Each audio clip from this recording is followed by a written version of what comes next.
નાગરિકોના આરોગ્ય સાથે ચેડા કરતા લોકો સામે તંત્રએ લાલાંક કરી છે। સતત 5મા દિવસે સુરતમાં એસએમસીના ફૂડ વિભાગની તપાસ, જેમાં હોટલ રેસ્ટોરન્ટમાં 5 દિવસથી ફૂડ વિભાગનું મેગા ઓપરેશન ચાલુ છે।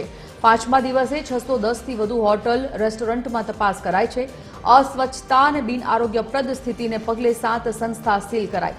સ્વચ્છતાના અભાવે 149 સંસ્થાઓને એસએમસીએ નોટિસ ફટકારી છે।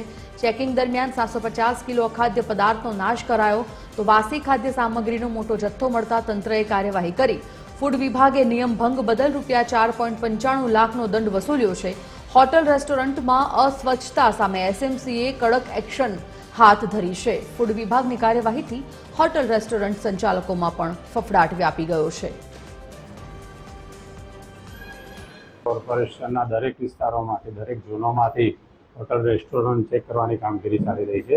એમાંથી આપણે કાલે હોટલ રેસ્ટોરન્ટ એમાં ધાબા એવી સંસ્થાઓ 300 જેવી સંસ્થાઓ ચેક કરવામાં આવી અને એમાંથી 149 જેવી સંસ્થાઓને નોટિસ આપવામાં આવી અને 7 સંસ્થાઓ એવી હતી કે જેમાં પ્રોપર અનહાઇજેનિક હોવાથી એમને બંધ કરવામાં આવી છે અને આશરે 750 કેજી અખાદ્ય પદાર્થોનો નાશ કરવામાં આવ્યો છે અને 4,95,000 જેવો અમને વહીવટી કચેરીએ દંડ વસૂલ કરવામાં આવ્યો છે।